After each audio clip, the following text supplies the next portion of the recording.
It is time to talk to Jacory Croskey-Merritt every single week at 5 p.m. Bill hops on the show on the Rude Guest Hotline. Rude, the most reliable heating and air conditioning products in the DMV. Bill, thanks for the time, man. We're happy to have you back on. How are you? I'm good. How you doing? Doing very well.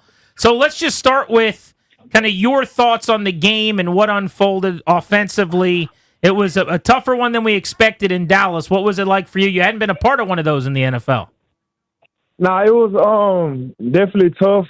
I mean, just going out there and not getting what we was expecting the whole week. So I mean, it was definitely tough, for sure. How surprised were you by the outcome and just how lopsided things were? I imagine you guys get on the plane, you go down there, you think you're flying home 4-3, and it just didn't go that way. Oh yeah, I'm definitely shocked on how it turned out, for sure. And I mean, yeah, that's any game we're going into, we're expecting to win. Like we don't expect nothing less, no matter who we play. So I mean, it definitely was shocking. What was the week of preparation like? The practice, everything leading up to it. Kind of, how did you guys feel on the plane, like going down there? What did you think it was going to be like? I mean, I thought it was gonna be a great game. I mean, prepared well. Had good practices and good walkthroughs. It just wasn't our day. That was a better team that day. Jacory Croskey-Merritt every Tuesday at 5 p.m. right here on Grant and Danny. Hops on, always very candid with us on the Fan. So the run game, going back and watching it, the first two carries, they stacked the box pretty good.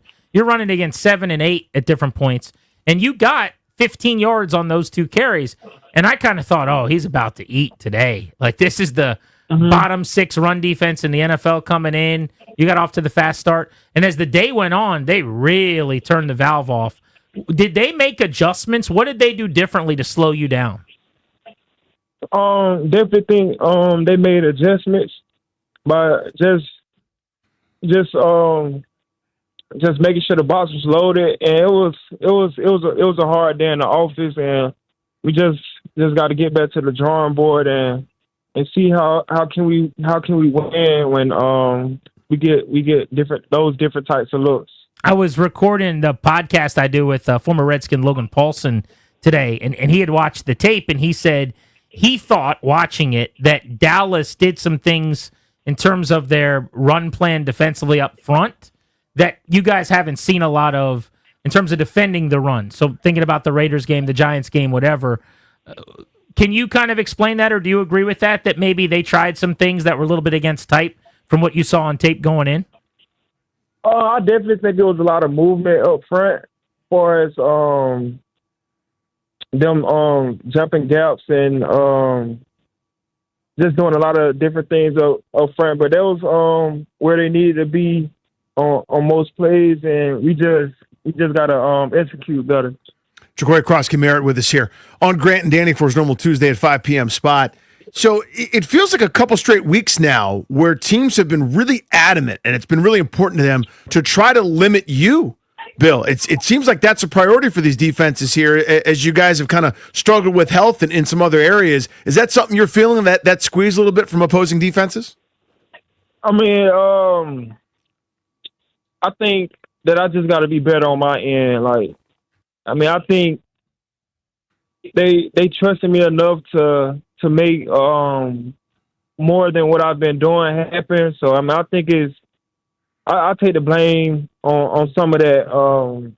I feel like I gotta just be better when teams are wanting to stack the box, and I just feel like I gotta be better on my end. Like that's the bottom line, and that's it. Yeah, first of all, I really admire you saying that. I really admire. I mean that. I know a lot of fans. I know that's going to go a long way. Listen, I'm a nobody. I'm just a pudgy zilch watching the game on TV like everybody else. But I'm looking at it going, Bill's got no room. There's nowhere for you to go. And I don't know who to cast blame on. But so in your mind, what are you saying? Hey, I probably could have done this better. Give us some examples of those, because for me it was hard to see. Correct. I feel like I can just be more better. I mean, if you look at the league backs, they're breaking. I end up I ended up catching myself getting tackled 1-on-1. And I mean, I feel like that was unacceptable. And that should have happened. So I mean, it's no one to point the blame on. We don't go to the sideline like, or I'm not in a huddle like, hey man, you got to block. I mean, everybody knows their job, and like we all want to protect one another. So I mean, I feel like we just gotta clean up the small details, and we just gotta put more stuff on film than just saying it, because this we're on our second loss, and we just got to go out there and do it at this point. Jacory Croskey-Merritt on Grant and Danny every Tuesday at 5 p.m. with us on the Fan. So to that point, though, I do want to point out, after early in the season, we would have you on, I would be asking, hey, man, how do we get you the ball more? How do you become the bell cow? The last couple weeks, the light has come on clearly for the staff. You're the guy. Like, you get almost all of the carries. I just wonder if you've thought about or taken inventory on how far you've come from, one game in college last year, 7th-round pick. You show up at training camp. None of us know if you're going to make the team. We're halfway through the season, and when someone's carrying the football for this team, it's you now. What does that mean for you and what you've been able to accomplish? I mean, it means a lot to me, but I mean, my whole thing is I want to win, and I feel like I haven't been doing enough. I mean, look at the teams that's succeeding. They're running the ball, and like their starting backs is actually getting the job done. I mean, I guess that's just me putting a lot of pressure on myself, but I mean, it's okay. It's okay with me getting all those carries, but I just want to just do the best when I get them, so I can just make this team better. So 5.2 yards per carry. You finish there for the season to be one of the highest Pretty totals good, man. in team history. Jacory Croskey-Merritt on Grant and Danny. So next up is Monday night. And you know how we think about this as fans, right? Like, oh no, it's the big bad Chiefs. It's on the road. You guys have all these injuries. I know as players, you don't really think of it that way. Take us inside the mindset of having the extra day to rest up and prepare, playing on prime time against Mahomes and the best team in the league the last few years, and what kind of opportunity that is for you and your teammates. It's a big opportunity. It's gonna tell a lot about us. I mean, and we just got to go out there and do our job and be hungry to just go win. So I mean, this week will tell a lot about us, and I feel like we're definitely down for the talents. How close do you feel like you guys are to not necessarily shocking some people, because you guys internally have such a strong belief, but how close does it feel? Like a play here or there or whatever? Like you guys are about to go on a run, just wait. Like, how close do you feel to that? I feel like it's very close. We just gotta just tighten up on like the small things that make a difference in this league, and I feel like that's the only thing. It's the small things, and I feel like once we tighten everything up, we'll be okay. You've now played once on Monday Night Football. You've had a couple primetime games under your belt. What's the juice like for a game like that, and just the excitement when you run out and you hear they blare the theme in the stadium or whatever, knowing the whole country's watching? I'm sure you got relatives all over America that are tuning in that may not get to see you Sundays at 1. What's that like? It's definitely exciting. It's something that you dreamed of when you're a kid, and now that you finally get the opportunity, you just have to take advantage of it. All right, so as you guys go about this week, walk me through the schedule, right? You had the short week, and now it's a little bit longer because you don't play till Monday night. What's the rest of this week look like for you? Film, making sure we get our bodies together, and just focusing on the game plan, and just ready to get back out there. All right, Bill, got to get a win. What's for dinner tonight, by the way? What are we eating tonight? Not sure right now. What should I eat tonight? Are you cooking or are you doing takeout? No, it's me and my running backs. We're going to go get something to eat tonight. So okay, Is that the whole group? That's Rodriguez and Nick whole Nichols? Group. Yeah, the whole group. So where do you guys normally go to, like a nice steakhouse, or what do you guys like to do?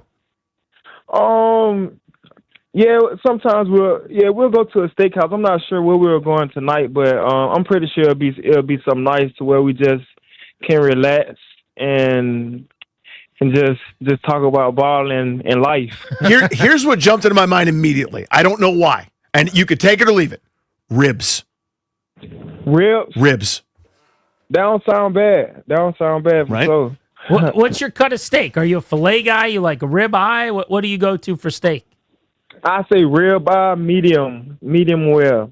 Oh, medium well's tough. For sure. What if you did medium rare, though? Have you thought about that? You could taste the steak a little bit better. I haven't. You should consider, because the medium well, you might, why don't you just get it well at that point? Like, let's get a little pink in there. Let's get a little running juices. Medium rare. I have to try it out one day. Does any of the guys order their steak rare? I'm sure a couple guys do. I mean, in the running back room when you guys go out? In the running back room? Yeah. They could taste? They'll get it rare. All right. Yeah, they'll get it rare. All right, maybe we'll check in with you next week to see how you ordered up the steak. But have a good evening with the fellas, and let's get a win in Kansas City. Let's do it. Appreciate you, buddy. All right, Bill. Be good, man. All right. Good catching up. Tell Cousin we said hello. There's Bill Croskey-Merritt with us on Grant. I wanted to ask him about Cousin, but I had this moment of doubt in my mind. I was actually trying to look it up. I'd forgotten. I was like, that's his dog's name, right? It's Cousin. Cousin Croskey. I had a moment of doubt. I was going to ask him about Cousin, and then I was like, what if I'm wrong? And he's like, what do you mean my cousin? What about my cousin? And then I would feel like such a horse's ass. But that's his dog's name. It's Cousin. I'll remember that. I'll bet you they put away some steak. You go out as a room. Oh, come on. Now, it's not like an O-line dinner where you roll 10 or 12 deep with like the P squad and the active guys. Can you imagine those tabs? No. I would think thousands. Everyone's paying their own way for the most part. You might do one rookie dinner where they have to split the tab or whatever. And there's some teams will just go straight credit card roulette. Have you ever done that before? Yep, I've lost. Oh, that's a herder. That is not fun. That's a Kevin herder. When you go credit cards in a hat, 7 or 8, couple $1,000 dinner with drinks or whatever. When it gets down to a few left and the anxiety starts kicking in, oh my God. Oh, I see, because you're pulling one out at a time. Yeah. See, when we've done it, you just pull one out and that's who pays. So you take them out one at a time like you're safe. To build the suspension. That's tough. Or it's like Grant first, Dara second, Ryan third, and then all of a sudden it's Toby and I are left, and it's like the last one that's safe, that means, and it's like, it's the worst feeling. Next time we do lunch, we should do that as a show. Just go credit card roulette on Credit card roulette.